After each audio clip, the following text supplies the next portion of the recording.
Well, good evening, class. Today is July 19th, and this is module number 10 over chapter 10, Friendships in Our Lives. The posting is awfully late. The reason is that I have this crazy cat lady neighbor who whenever she leaves the house, she loses the second cat. Unfortunately, the problem is that she doesn't actually have a second cat. She only has one cat, and her husband, she talks about having Alzheimer's. And so she gets confused, comes by every once in a while and looking for the second cat that doesn't really exist.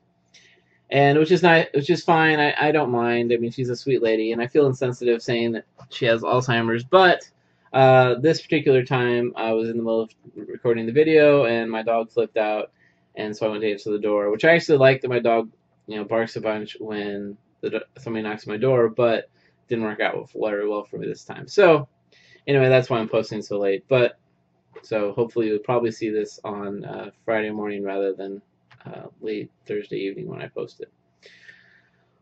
Well, let's get on to chapter 10. So, like I say, this is chapter 10, Friendships in Our Lives. We have an assignment due that's due in a couple hours, and then there's another assignment due Tuesday, and that's the assignment over your workplace culture.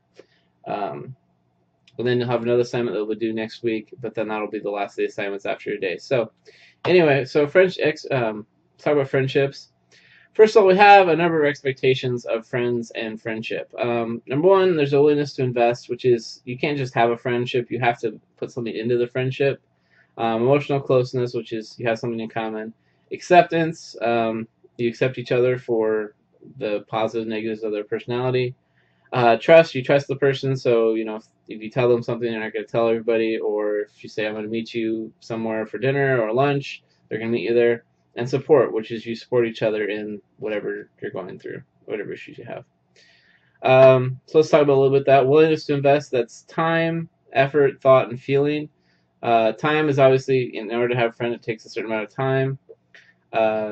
There's kind of a lot of research on if eventually there's invest more time than the relationship is worth, that kind of when the relationship dissolves.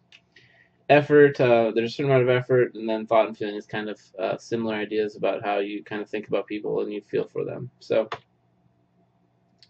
emotional closeness, there's closeness through dialogue and closeness through talking to them, communicating, and then usually, unless it's a long distance friendship, which we'll talk about here shortly, you do some things. And then usually in my face-to-face class, I talk a little bit about gender differences among friends, which is always interesting.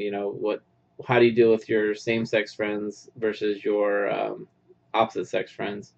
There's always a little bit of interesting discussion with that, but can't do that in a non-face-to-face class. But think about how you interact with your male friends and your female friends differently based upon gender. So there's acceptance. You expect friends to accept you, including your flaws. I mean, not obviously big flaws. I mean, if you steal from them, obviously you're probably not going to be their friend for much longer. But if you have a minor problem, like I don't know what that would be, but maybe you don't brush your teeth as much as they want you to. I don't know. That's a weird example. But if they're not exactly what they like in other people, you accept some flaws. We like to know that with our friends, we don't have to put up a false front. When you're on a first date or something, or a dating partner, you kind of put up a false front. But with your friends, you tend to be a little more casual with them. And then I kind of talk a little about my face-to-face class. What types of rules do we have for our friends? Like, what kind of flaws are we willing to accept? What kind of things do we look for in our friends? So that kind of thing. What types of rules? And so you can think about that a little bit on your own.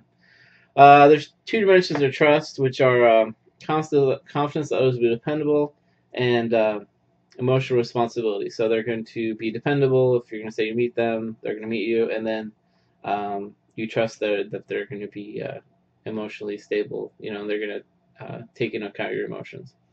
And usually trust develops gradually and in degrees. You don't have a lot of, when you first meet someone, you don't trust them fully.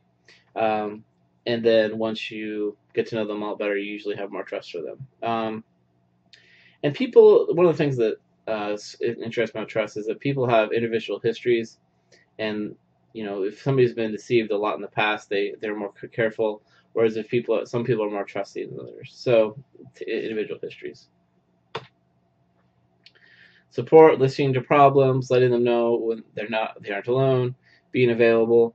If your friend's never there for you when you're unhappy or had a rough day, then obviously they're going to be your friend much longer. But obviously you can't depend upon. Maybe you've had friends that have depended too much on you. So support. Uh, you can't. I mean, you can't be over dependent on somebody, but at the same. I mean, they're not your therapist, but you have to give them a little bit of support. Um, friendships develop. They start as a role limited interaction, so maybe they're your racquetball partner or something like that. Then you have kind of or your work friend, then your friend relations, like maybe you'll go to a happy hour sometime, or hang out and let your kids play. Then you move towards a friends group where you interact with them more as a friend, and then you kind of have a stabilized friendship. And then eventually, I read, I can't remember which article, it might have been Men's Health, where that, and this is not research necessarily, but every 7 years, you replace half your friends with new friends, and I thought that was rather interesting. I don't know how that applies if you move. I guess you replace all of your friends with other friends. So I think about the people that you used to talk to and hang out with, compared with the people that you talk to and hang out with now. I think that's kind of interesting. And usually in my face-to-face class, I talk about why relationships end. What makes a friendship end. And then there's pressures in friendships. There's internal tensions, which is if you're talking about an opposite sex friendship, if there's sexual attraction, one person likes the other one, and then there's diverse communication styles. Then there's external pressures. If one of you moves, like geographic distance, personal changes, if somebody's really busy with work, that's pressure on the friendship. And then competing demands. If somebody gets a girlfriend or boyfriend or a partner, obviously they're not going to spend as much time with their friends. And then usually I talk a little bit about how we maintain long distance friendships. And some people talk about how when somebody moves away, they just don't really have that friendship anymore. Or some people talk about they maintain. It depends on their friendship. I'm kind of excited. My friend that I knew when I lived in Denver is moving from Florida to Dallas, so I'll get to see her again for the OU Texas weekend. But not important. She's definitely considered a long distance friendship. Anyway, guidelines for communication between friends. As usual, the book likes to give you a little pep talk. Engage in dual perspective, which is think about your friends. Remember how a friend should act, and how you're going to interpret what they, interpret how they evaluate what happened. So when they behave a certain way, think about where they're coming from. Think about why they did that. And then usually we assign some sort of meaning to what they're doing. So if they're not being as friendly with you, maybe it's because you might say, well, you could say, well, it's because they aren't interested in hanging out with you, or you could say it's because they're busy with work and they just would hang out with you if they had more time. Obviously, communicate honestly. One of the biggest problems, one of the biggest things that ends a friendship is a lack of trust and violation of trust. So you have to be honest at some level. Obviously, you don't share everything with your friends, but you have a certain level of trustworthiness. Grow from differences. Obviously, you don't want to hang out with a bunch of people exactly like you. That would be no fun. And then don't sweat the small stuff, which I don't know what that means exactly, but that's what the book says. So next time we're going to talk about romantic relationships, which is a lot of fun in the face-to-face class. I talk a lot about, like I said, I had someone in my spring class who was 7 times divorced and remarried, which I thought was, I think after 3 times it's time to give up. But, and I don't know how you'd have time to get in, that means every couple of years you get married and divorced. But anyway, so your assignment for next week, and it really is going to be next week, I'm making this so it's due whenever you turn in the exam. The exam will be available to you on Wednesday and Thursday of next week. So you have, once again, 48 hours to do it. And this assignment, what I want you to do is I'm going to give you actually 2 options. One, I want you to go meet somebody new, and I talk about on campus or somewhere, because usually, like I said, I do this in face-to-face. But, if you are on campus for another class, you can do it on campus. If you're not on campus, just ignore the campus part of it. But I want you to go meet and talk to somebody who you don't know, and talk to them for 10 minutes. And I want you to write down and think about the first 3 things that you talk about and the last 3 things you talk about. And this is kind of the relationship building script. So do that, and that's one option. The second one is I want you to do either that or develop a rule book for friendships among people. And you're doing this for somebody that doesn't live in the United States. So someone who's not from this culture. I want you to explain to them what the rules are for being a friend.